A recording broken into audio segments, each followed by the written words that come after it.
Welcome to Models, Mavens, and Moguls, a special Model Citizen series celebrating women who are redefining what success looks like. Every episode, we're sitting down with trailblazing models, visionary founders, creative leaders, and cultural changemakers. We'll dive into the careers they've built, the barriers they've broken, and the lessons that they've learned along the way. But this isn't just about fashion. This is about the people behind the headlines, their stories, their businesses, their passions, and the impact they're making. Think of it as 3 conversations in one. The model, the Maven, and the mogul. We cannot wait for you guys to meet these incredible women. Let's dive in. Hello, everyone. Welcome back to the podcast. You guys, we have a very cool, very exciting guest on today for our Models, Mavens, and Moguls. And I'm like so stoked. I feel like I'm just going to be asking a million questions. This is like a big get. This is a big get for us, you guys. She's busy. She is a busy gal. We were just looking up all of the companies that she's an investor in, and the list is expansive in that this is also like, God, you guys, she's just done so many things. She is someone that, for me, I have just looked up to her for so many years. Listen, we're going to get into her background right away. We have Miss Jaclyn Johnson on today, and she is the ultimate entrepreneur's entrepreneur. She's the powerhouse founder behind Create and Cultivate, which is the platform that has helped countless women build businesses, make connections, and really get a seat at the table. I was lucky enough to be on a panel back in, I think it was 2020 or 2019, one of those years.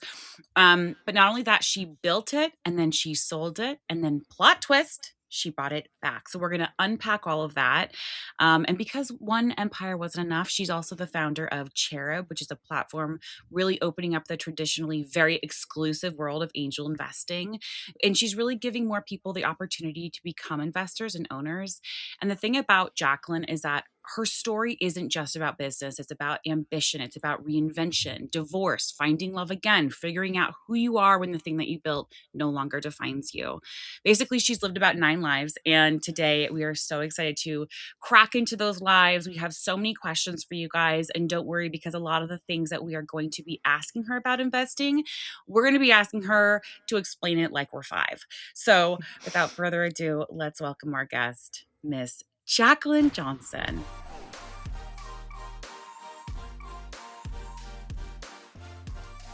We're so excited to finally get you on, and this is really cool for us. Yes. Yay.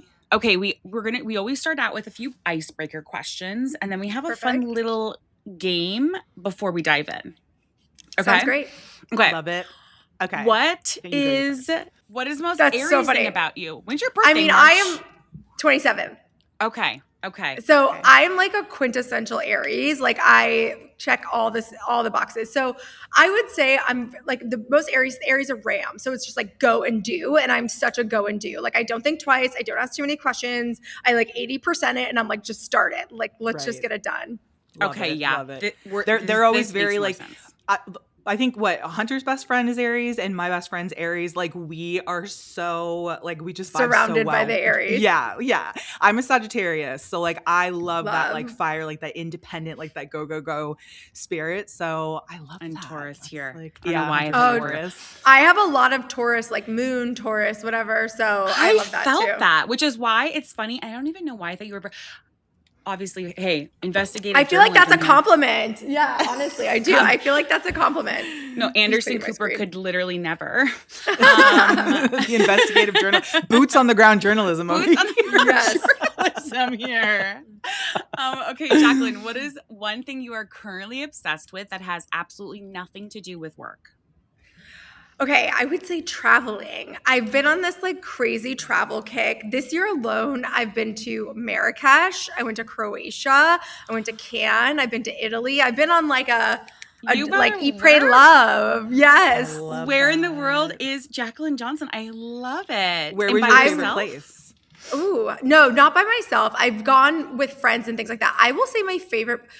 they were all amazing. The most transformational place I would say was Morocco. Like there was no other place I had ever been to that like looked, felt like was so unique. Like it just felt like truly like, cause sometimes you like go to Italy or go to whatever and it feels different, but it kind of feels the same. Yeah, this felt absolutely. like a completely new world and it was just so much fun. I've heard that about Morocco. I've heard it's like you gotta transformative. Yeah, that's not like top of my list for sure. Well, they have a direct flight from Newark to Marrakesh now. No way. Kayla, you gotta. So Kayla's in Los Angeles. You have to fly here. Let's go together. Yeah, you gotta come here. Did you get any rugs for your new place? Like I feel like Morocco. Oh, so God. Katie Serino was like a friend of mine. She went before me and was like, here's the rug breakdown. Gave me this like insane. And it kind of scared me to the point where I bought no rugs. You're like overwhelmed with the rug. Don't buy from this guy. Talk to this guy. Negotiate this. I was like, I'm going to pass on the rugs. I feel too stressed out. Katie Serino, friend of the pod, dear friend of the pod. She'll give you the breakdown. That's for damn sure. Yeah, she gave me the real. That's amazing. Okay, so we're going to do a little game. So obviously you are such a powerhouse in the industry. And I know that there's a lot of our listeners and women in general who they want to get into this. They want to get into the business. They want to get into the business of investing. But there's terminology that you use. Like we were doing a lot of research on you, listening to your podcast, listening to things that you've been on. And I was like, what are these words? I was like, what are exactly these words? So we have a list of words and we would love for you to explain in 20 seconds what these words mean. Hard, okay? I know. I love this. Okay, let's do this. Okay, first one up, angel investor. Yes. So an angel investor is someone who invests in private companies and they are expecting a return on their investment, but they're called angels because they're less intense than a VC, a venture capitalist. Okay, love that. Perfect. That was such a, you did it in about 6 seconds. Succinct. Okay. All right. Dilution. Dilution. Yes. Okay. Delusion. Can't even say it. Maybe we'll learn how to say it first, and then I was like, Delulu or Can I just say though, I love hearing all these things because so many people are afraid to ask these things, and then they get into rooms for sure. and they're like, you know what I mean? It's like so dilution. And right? I do feel like there's a reason that they have all these words, and it is a gatekeeping thing. Like they don't want everyone to know all of these different things, which is like such a problem, which is why I think it's so important to talk about. But absolutely. When you invest in a company, you get a certain percentage of equity. The more money that company invests, the more diluted your shares are, meaning that more people are coming onto the cap table. So you are going lower and lower on the amount of shares you have because more shares are being added. There is a cap to those shares. So there eventually will be like, an end game of where you can possibly be diluted to. But the reality is dilution is not a good thing. That's the number one thing you have to know. You do not want to be diluted. And you can ask for a pro rata when you invest, which means you can keep investing to maintain your equity and not get diluted. Okay. Amazing. I hope everyone's writing all this down because this is incredible. Okay, valuation. Yes. So valuation is essentially what your company is worth. And so this is like, it's funny because you would think it would be like a formula, but it's actually like an art and a science. So essentially, typically it's based off some kind of revenue or profitability, but there's also sort of a secret sauce of like, oh, and they own this patent or they have this celebrity founder or they have this unfair advantage that's going to give them an increased valuation. And the amount of ownership you have in a company is based off the valuation of the business. Right. So does like maybe who that person is in the world of celebrity, can that really add to their valuation of company? Yeah, like a rare beauty, totally. Selena Gomez is tied to it. Of course, it's going to be valued more because of her. Yeah, because so it's not like exactly. It's not something you can quantify necessarily. But exactly. That's why you say like there's an art form to it. It's kind of like you gotta also vibe it a little bit. It's also the vibe because like right? Selena's a good example. You're like, I'm going to launch a business that has a built-in 10 million person audience. Like that's an unfair advantage that company has, and there has to be value assigned to that. For sure, 100%. Okay, next one is bootstrapped. So bootstrapped is when you take on no investors and you essentially bootstrap the business yourself. Okay. So I bootstrapped, create, and cultivate for many years and sold it to private equity, meaning the only money that went into that company was my own personal money, and we didn't take on any outside funding. Okay. That's so crazy. that you I really know. do that. In That's retrospect, it's insane. Yeah. because I feel like these days everyone is getting investors. It's so rare to see people kind of doing their own bootstrapping. It's just It was risky. not a thing. It was not a thing in 2011. So when I started the company, it was 2011, right? And then 2016 is when it really took off. But like the conversation of fundraising and women investing and exiting was not, it was starting. It wasn't where it is today, which is so amazing, even though the number of investment dollars that go to women has still been at the 2% mark, even with all the success we've had, which is crazy. That's insane. Typical. Yeah, classic. And then so for like startup finance, there's an acronym called SAFE. And now what does SAFE stand for? So SAFE, actually, I'm like, oh God, what does SAFE stand for? I know what SAFE is. What does it stand for? Let's see. We can edit this in. Okay. No, yeah, simple agreement for future equity. And so essentially what this means, so this was created by YC, which is Y Combinator. It's one of the top tech incubators out there, essentially, and accelerator programs. And essentially what it means is I'm investing in future equity of the business. Now, why does that matter and why does that have to exist? When you're an early stage company, you don't really need to raise on like a priced round, meaning like your company's worth $10 million. You're going to do a price round. You have to do a ton of legalese around that, board members, all sorts of things. So what they created was this idea of the SAFE, which is you're investing in a future round that will be priced. And what that allows is founders to have more flexibility, spend less on all the legalese that go into doing a price round. And it just allows them more the ability to move quicker around their fundraising round. So it kind of like reinvented the early stage financing era. And it's what most early stage companies use when they're raising money. Okay, Wow. Interesting. So yeah, it's like it It's a literally contract. is safe. Yeah, it's for the person.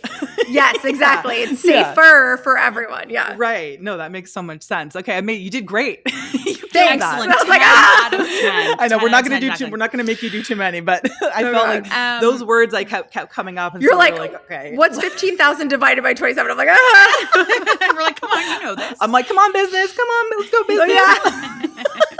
Listen, I went to business school because I was bad at math, and I was like, this is my worst thing. I'm not going to let it keep being my worst thing. So I literally went to school for business because I was so horrifically bad at math. Like, so good though. Good for you.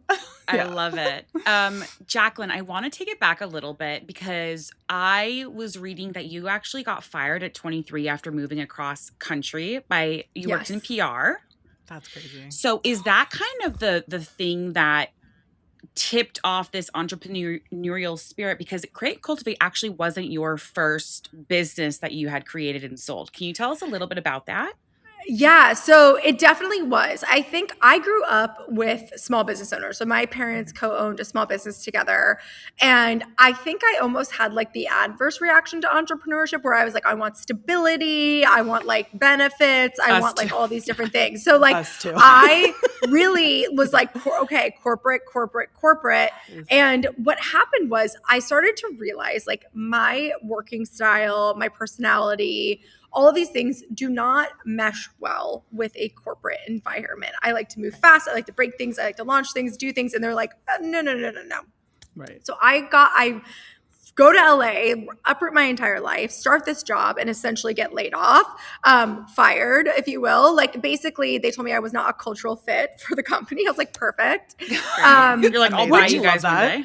Yeah, exactly. I'd rather you just tell me I'd rather you just tell me I'm dumb. Yeah, exactly.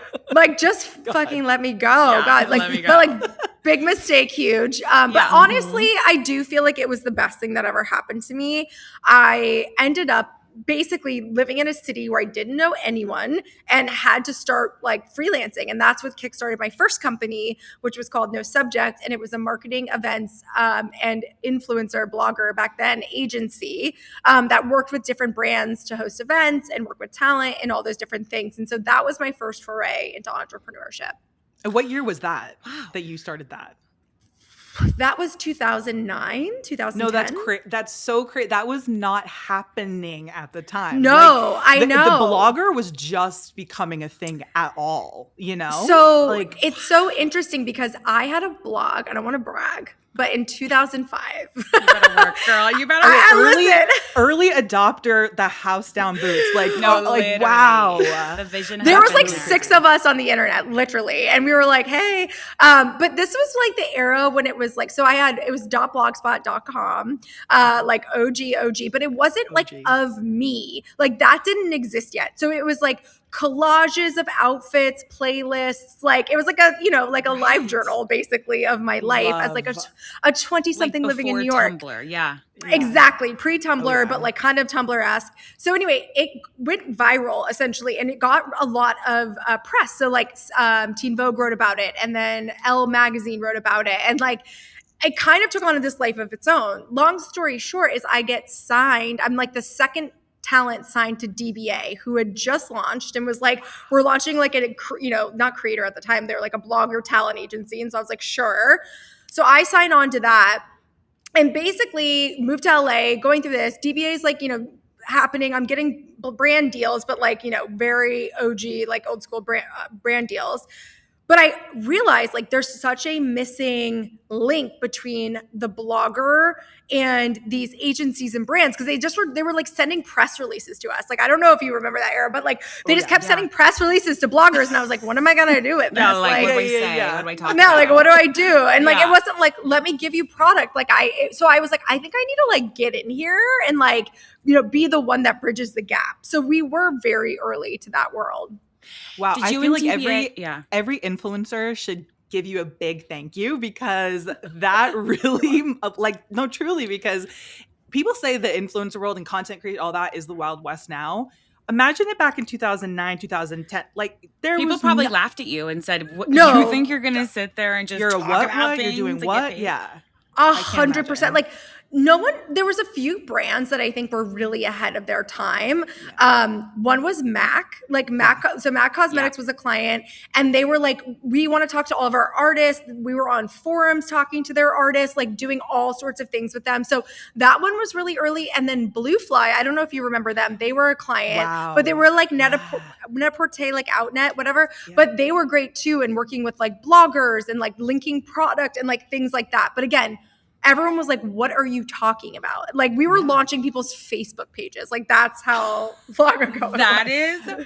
This is like before like Jeffree Star era. Like this is like a before. Pre. Yes. Yeah. That is crazy. I also didn't know you were with DBA. I'm currently with DBA. I've been with them for like 10 years now. And I love Raina and me when this was probably when Risa was with them and started it all.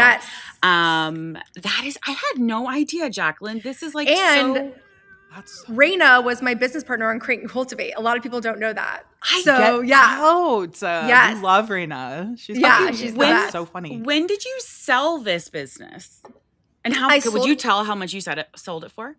Yeah. So I sold the company in 2021 to private equity for $22 million. Wow. Amazing. Good for you. Good for you. And that could have not happened had you not gone after this. And I hope all of our listeners are listening to that. Like that could have never happened had you not like taken that chance, taken that risk. And there was no one really with a precedent ahead of you. Like you really had to forge your own path there.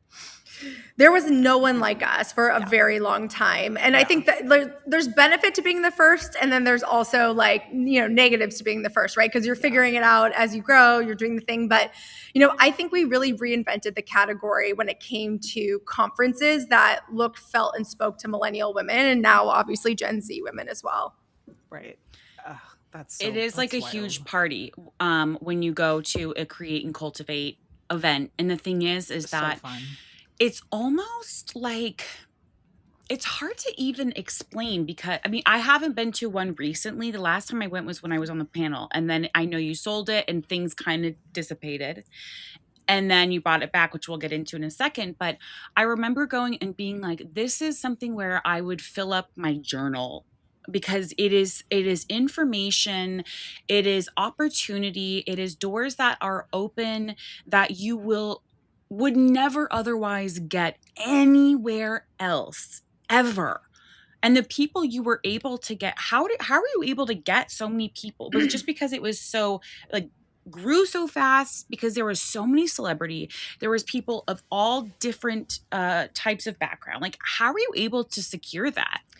So early days, it was really like cold emailing everyone, right? And like trying to get that next, bigger name. I think our first like big name for me, like that, I was like, oh wow, this is like so exciting. Was like Garance Duray agreed to do it, and she was like so big at that time. This was like 2015, and I was like, oh my god, this is huge. And then we had like a Who What Where editor interview her, and the Who What Where editor was like, this is like amazing. We should get like Catherine involved, like Catherine Power, who founded Who What Where. And I was like, yes. Right. So then Catherine came and spoke, and she was like, my friend Nicole Richie should speak. And then it was like Nicole. So, and it was the same thing. Like, honestly, I felt like it was like this, like, kind of word of mouth effect. But like, I would say our biggest get that changed the game, and truly she's such a supporter of Create and Cultivate, I love her so much, but was Jessica Alba. So Honest Beauty came in and they were sponsoring and doing something with us, and they were like, how would you be open to having Jessica speak? And we were like, yes. Let me check. Let me double check if we have space. Yeah. We were like, we will do whatever it takes. Like, let's go. And so she spoke in 2017. Now, when we announced her, it was like game over, everyone losing their mind. And then basically Rachel Zoe's team reached out. So there was like, we got Rachel Zoe. And then it was like, so again, I always say, like, when I tell people, I mean, it was very much a ripple effect. I think also we were the first conference that treated celebrities as entrepreneurs. Like, no one was talking to them about entrepreneurship. It's like, what are you wearing? What's your next movie? And like, we were like, tell us about the business you're building. Like, how are you thinking about this? And so we were really the first to do that. And I think they really appreciated that change of tone for their own personal brands. But it really was not only getting them there, but then making sure they had a great experience on site and ensuring they walked away feeling just as much value as we got, to ensure that they would tell their friends or, recommend someone. And like, that's kind of how it's worked forever now. Right. Yeah. I can't imagine how, if you are somebody that's in the celebrity world, you're a woman, it's already hard to be taken seriously in the world that we're living in. To bring business into that, I can't imagine how at that time, especially, it was like, no, I want to talk about my business. This is important to me. This is like so meaningful. This is usually where they put that other passion that they have. And exactly. For you to be so like respectful and to prop that up was probably so refreshing for them and so empowering for them. Jaclyn, question: how much did you sell your first business for? The one that you started, the very first one, and then did you use that money, all of that money, to invest into Create and Cultivate? No. So I sold that company for $2 million, which was amazing. It was a marketing agency, completely self-funded. I actually used that money to buy my first house, which ended up being a huge investment for me. And like, obviously being in LA, like being able to buy a house in a desirable neighborhood and like completely flip it. I took part of that money. I put $50,000 into Create and Cultivate. Raina put in $250,000. And that was really the starting capital we used to get the business going. And then we paid ourselves back from that within a couple of years. Wow. I mean, that's incredible. And you sold it at, I would think, the height, right, of like the popularity. Do you feel that, or? Height of popularity, but the lowest point of being an events business, because it was COVID. Right. Absolutely. Yeah. Now, okay. Go ahead. Sorry. No, I was going to say it was brutal. The timing was really rough because we had offers top of January 2020 in like the 75 million range. And then obviously what could happen? What could possibly come about? What could possibly come about? A global pandemic that shuts down all in real life events. I was like, perfect. But were you a little bit in that moment kind of like, thank God I sold it, like, because, oh my God, you sold it before, right? No, I sold it after. After. I sold it in 2021. So it was a nightmare. Here's what I'll say.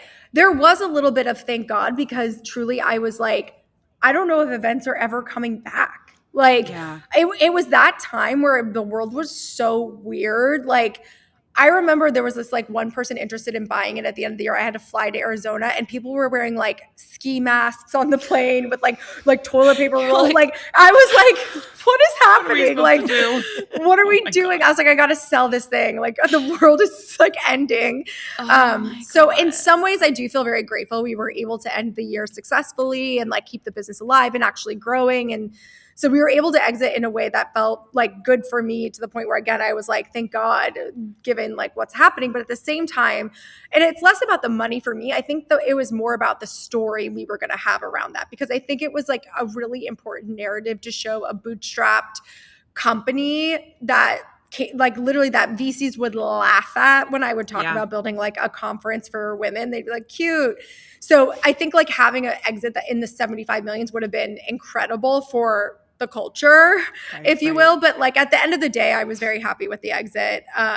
In terms having of an like, exit at 22 million is amazing. It's still great. Yes. Yeah, yes. Absolutely. Now, when you bought it back, what year did you buy it back? 2023, end of 2023. Okay. For how much? And I'm sorry. I'm so the Hunter's like, she wants to know all the money. But you know what I love just about send her Jaclyn? your invoice. Just send her your receipt. But your one thing I love receipt. about Jaclyn is that we recently had a dinner with our friend Joanna of Nick's, and it was kind of it was like a founders dinner or like a investors dinner, and I love being able to talk about this stuff with with women, and just be like, how much? Tell me how much. Like, what's the deal? You know, put it on the table, because I think women need to talk about this stuff so we can see the inner workings. Right. So basically, it's interesting because this is like, it's a complicated deal. We're not allowed to disclose it based on like the agreements, but it was not what you sold it for. Precisely. Okay. And why? It was much, much less, because so private equity is sort of notorious for this. They come into the goal of a private equity firm buying your business is that they come in, they're going to throw their resources towards it. They usually have like a team they want to bring in, or a bunch of like ex-McKinsey MBAs who are like crunching the numbers and being like, here's how we're going to make this company super valuable over the next 2 to 5 years. And here's how we like double the growth, triple the growth, et cetera. And then how do we sell it again?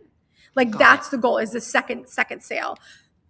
Basically, it's like they just didn't understand like the community. Like they tried to apply a formula that had worked with like a different type of event to our event. It didn't work. Obviously, it was also a weird time. Like I would argue like part of it was environment and part of it was strategy. And then they wanted to go for a secondary sale quicker, that like very quickly. And I was like, whoa, like I think this is a bad idea. Like we don't have the best positioning. And then they're like, well, we'll write it off. Like they don't care, right? Like at the end of the day, they're like, we can write this off. This is now like out of our interest field. So, goodbye. And I'm like, okay, well, at first I was like, oh no, like, what do I do? How do I find someone to buy this? And then I don't know what came over me, but I was like, if we're looking to sell it, like I want to throw my hat in the ring. And essentially at that point, I had to like recuse myself from the board. It became like a very legally back and forth, not great, fun experience. But we got to a place where we were, I felt really good that the lender and the members of the board agreed to sell it back, at a point that was fair, and also have upside in the new company. And we're able to basically be like, hand me back the assets and let's see what I can do with it. And then I brought on a CEO to run it, because I obviously had started another company at that point. I had this was not on my bingo card. But we bringing it back has been amazing. And I just love that community so much. What would you say is different this time around about it as a company? A lot. I mean, I would say like the number one thing is like when I was running it, we really were a true media company, like with events as our core focus. But we had podcasts, books, a product line in Target. We had a product line in Kohl's. We had TV show concepts that were going to be rolling out. And like it obviously with COVID, it all kind of came to a screeching halt. We also were doing like 75 events a year.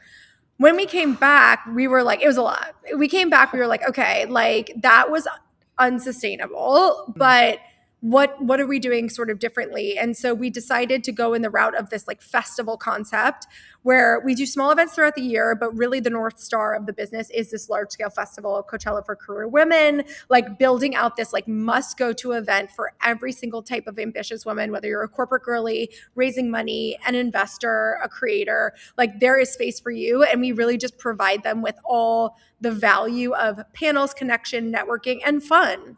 Yeah. Isn't it coming up? Yes, it's like so soon. It's September Right? 19th and 20th. We have Alex Earl keynoting. We Love have Alex. we have Emma Greed speaking. We Love have Emma. Cardi B performing. You better Wow. Okay. Wow. literally Well, better than Coachella. Yeah. Michaela, you have to come if you're in LA. I know. Like I know. done. I'll give you a ticket Absolutely. after this. Yeah, remind me. Absolutely. I mean, that sounds like an actual party. It that I is. would wanna It's be so at. fun. It's so Bring fun. your And then we journal, also bring have your- like, yes, I would say bring your notebook. We also have like workshops on how to use AI for your business, how to like raise money. Like there's a lot of like tactical things as well. That kind of thing. It, like I said, I was on a panel many years ago, but it's invaluable. Like there's no price that you could put on what you're going to get. And I think especially as women, this is what we need right now. More of this. And as we kind of as I'm a pro at transitions, I want to talk about your newest venture, Cherub, which is about angel investing. Can you tell us a little bit about Cherub? And was this what you were starting when you were in the middle of buying back, Create, and Cultivate? Yes. So Cherub really started for a few different reasons. One is like I've been angel investing since 2010 and been lucky enough to have some really good outcomes, really good exits, invest in female founders I love.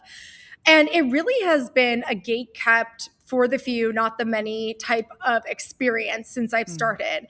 And what I started to notice is over the past like 3 to 4 years, angel investing is becoming more and more mainstream. It has both cultural and social capital tied to it. You see people on Instagram like, I'm an angel investor. And it really has become a completely new industry than it was like when I had started, which was essentially a bunch of bros in Silicon Valley, like investing in companies and making millions. Right. And so my co-founder, Angeline, who's like wildly impressive, like been part of a company from zero to like going public. She's awesome. And she was like, had a success in her career and was like, I want to angel invest. Like, how do I start?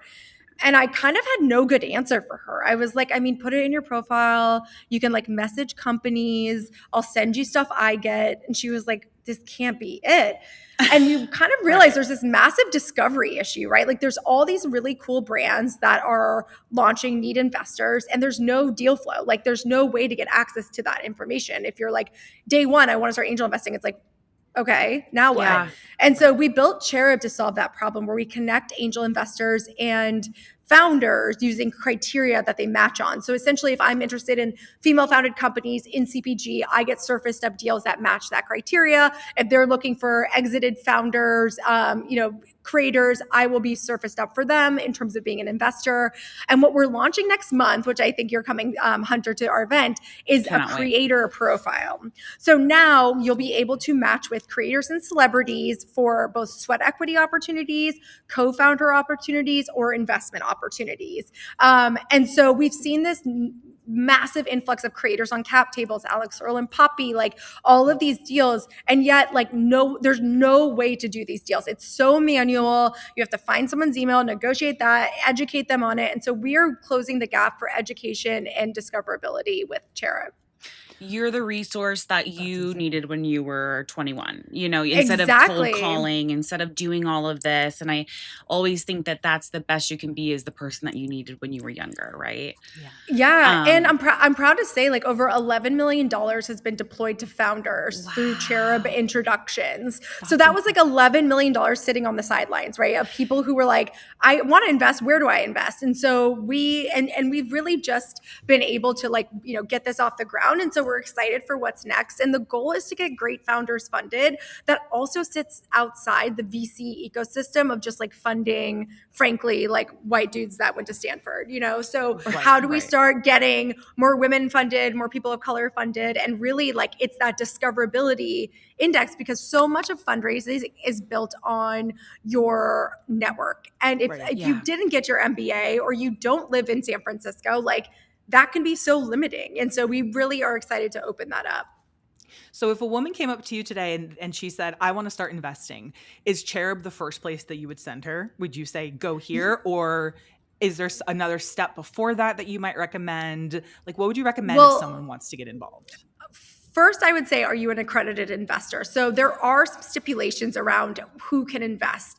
And basically what that means is, do you make $200,000 a year, or are you in a couple, like a legal couple, where you make $300,000, or you have $1 million in liquid assets besides your primary residence?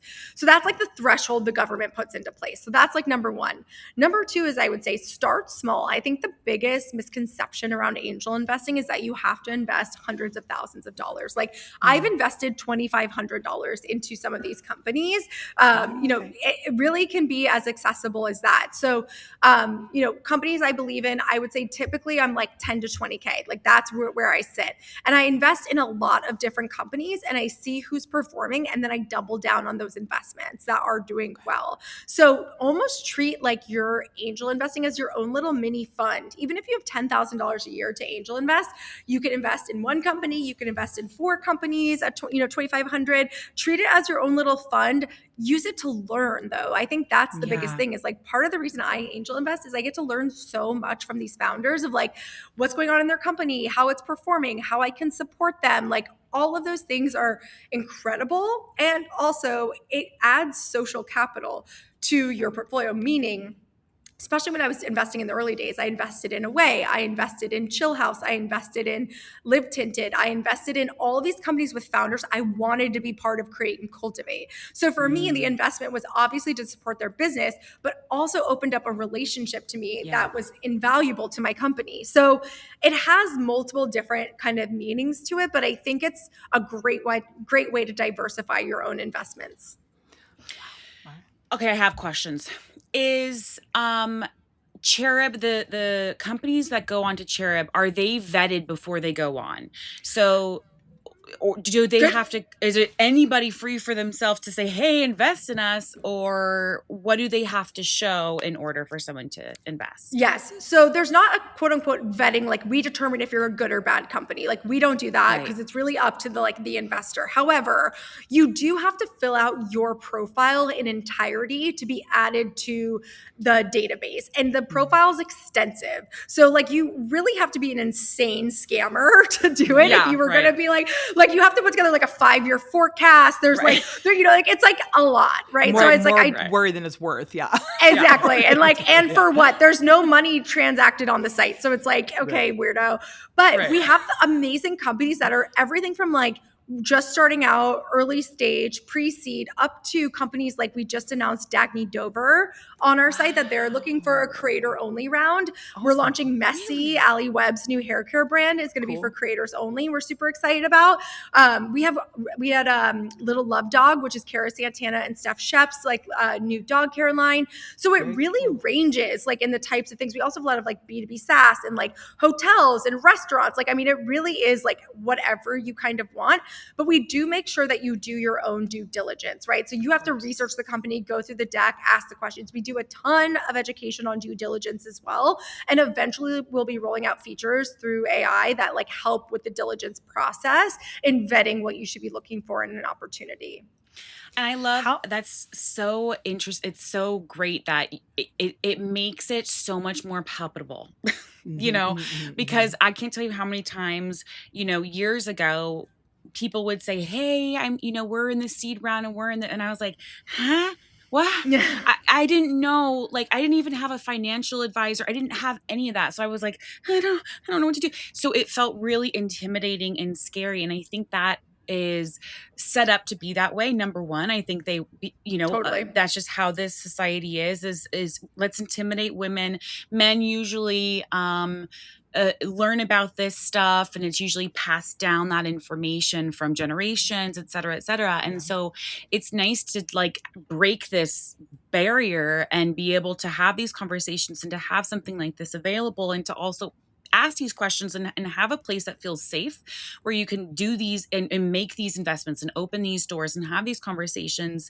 And also on the company side, for them to open that up, right? Because sometimes these companies are very exclusive and they're like, we don't want to open it up to some we don't know who you guys are or whatever it is. So Totally. it just goes to show your network is this really beautiful, bountiful, safe network that you've created, that people are trusting that, they've seen what you've done. Yeah, and we make it feel like a consumer experience. So a lot of the sites that are out there feel so tech B2B, like really not giving you any information that's going to Yeah. be palpable. And we make it so it feels like you're literally on like Shop My or whatever, where you're like, I Yeah. can see the brand, I understand, I see the opportunity. And so really it's like education and connection. Wow. That's so Yeah. cool. I always wonder how much of investing and being able to make those right calls is instinct for you. Like, do you feel like that has a huge part to do with it? I mean, because you can look at things and you can graph and you can Yeah. do all the stuff, but how much of it would you And how much, say has yeah. been instinct? And how much do you Yeah. ask other people? Oh, Like totally. I other, mean, I always joke, like, I'm like, do you invest on diligence or vibes? And I think it's like early stage, you're kind of investing on vibes. Like they have a deck, they're telling you what they're doing. Maybe they have a product, you can use that. But I think at the end of the day, no matter what, you're betting on the founder, right? Like you're betting on if they're going to figure it out, make it work no matter what, and be in it for the long run. Like that's the reality. The product could change, the idea could change. Like, but if you have like a relentless founder that you know is going to win, like I would bet on that person every single time versus a product that I think is like cool or going to work or whatever, especially early stage. I typically now, that's really where I invest is like number one, founder. Number two is like the product itself. Like, do I understand it? Does it make sense from a monetary perspective? What traction do they have? Traction's really important for me now because I think you can have a good idea. Traction is like the hard part, right? Like, do they have traction? Is it a wait list? Is it transactions? Is it customers? Is it LOIs? Like whatever. And then lastly is like, what is like the exit in these categories looking like? So obviously like beauty, tons of M&A, food and beverage, tons of M&A. Like some of the other categories, less so, right? So it's like, how do I think about, is this like an active market where there's a possibility for an exit? What are like the 3 personality traits you look for in a founder? And I would love to know like what you're looking for so that other people, maybe if they are founders, they can say, okay, I need to, maybe look at if I am these qualities. And if not, I need to start like working on maybe improving in this area or what have you. What are these like qualities that you say you look for with founders? So I feel like there's like 3 types of founders in some ways. There's founders that are really good at raising money, and there's that type of founder. There's founders that are really good at operating the business, and then there's a founder that does both. And I look for the founder that can do both because I think the most powerful person can sell and build. It's interesting. Kate McAndrews, she's like a creator VC. She runs $100 million fund. She's like, we always look for the hacker and the hustler and as like a co-founder team. And I thought it was such an interesting way to think about it. Like, I feel like Angeline and I are very much that. Like, Angeline is like the hacker. She's product, she's engineering. She's like worked with like the best team. She's built everything. And I am like the hustler. Like, I will get shit done. I will get the people in the room. I will make it happen. Like, and that combo is so powerful. So for a founder that maybe has both of those, like that's where I really see like the company win. And so they're hard to find. They're really hard to find. Yeah, I can imagine. And do you believe in this saying, don't invest unless you have that money to lose? 100%, especially when it comes to early stage investing. It's very, very risky. I always say like most people don't realize this, but like venture capitals, the way that their market works, like the way that their businesses function is that they will invest tens of millions of dollars into 20 companies with the goal of one company succeeding, like, and basically repaying the entire fund. So they're betting on failure, right? So at the end of the day, you kind of have to do the same thing. That's why I say I like to invest in a lot of companies, a little in a lot, because I diversify out my risk in that way. And like sometimes you get the winner, right? And like sometimes you get like a little bit of a win, right? It doesn't matter. I think as long as you're being careful, but you have to be ready to like lose at any time. Right. Is there a certain sector as far as like that you have seen has been the biggest reward in like the last 5 years, whether it's tech, beauty, fashion, whatever it may be? Is there a certain one or two that you have found has been the best payout? I mean, CPG has been hot. We're hitting like the 5-10 year mark of like the What's hot CPG? CPG brand, consumer product goods. So that's Okay. beauty, that's I've luggage, had 3 that's brands. Don't know. Great. I perfect. know. Perfect. Knock, knock. No, got it. But yeah, it's like it really, that's everything that kind of falls into that. I would say historically fashion has not, but like Reformation was like a huge win this week. I don't know if you saw, they IPO'd, which was like Yeah. for a fashion brand is pretty crazy. Yeah. Yeah. And then I would say like the two exits I've had that have been like the best have been Away Luggage and Chill House. Okay. Yeah. Yeah. Yeah. I love Wow. Chill House. When I do love you Chill House too. how do you know when to cut and run? Do you just sort of see things going like bad, or when do you know? How do you So know? this is the thing about private companies is you can't cut and run. Okay, right. You can't, like when you invest in a public company, you can sell it, right? Like you're like, I'm gonna invest in Tesla, I'm gonna sell that stock. You're like, Right. you can't actually exit a company unless the founder lets you. And Okay. so basically there's different ways that can happen, right? So there's them going public, you'll exit that way. Them getting acquired, you'll exit that way. And then there's secondaries when sometimes other funds want to buy out the smaller investors and take some of their shares because the founders don't want to give up any more of their shares. So there's a Got it. couple different ways to exit. Do you think equity or like dollars is a better situation, like buy-in? Like, do you think buying in and getting equity out is best, or money? Like, as far as like obviously I think one would probably have a quicker benefit than like equity in a business as you're growing. You want to, well, okay, so if you're investing in a company, you're putting in dollars for equity or you're getting equity for sweat equity, which means Right. like if Hunter's posting or putting you on her podcast or attending an event, like you can get equity for those things. And that's called like Right. sweat equity. And then eventually when you exit, you'll exit for cash. Does that make sense? Right. Or is that, Yes, does that answer? yes. Yeah. Is there a version of Jaclyn that like if you in 20 years Create and Cultivate's gone, Cherub's gone, what's the most success to you? What do you want your legacy to be? Let's say it's gone. It's not going to be, but let's say like what do you want? Is it a dollar amount, or is it women who have transformed their lives and how they've created their own businesses and done their own things? What is the Yeah. legacy for you? I feel like the through line of my career is building companies that have helped underrepresented founders get access, whether it's women through Create and Cultivate, whether it's founders, whether they're women or BIPOC founders through Cherub. Like my biggest thing is like access, right? Because like Yeah. my parents were like car dealers, like in Florida, like they own their own small business. Like there's no reason I should be like interviewing Alex Earl. Like, you know what I mean? Like who the fuck am I? Right. Like, Right. but I'm like, I actually do feel like I've been able to get in these rooms, meet these very powerful people, become one of those powerful people.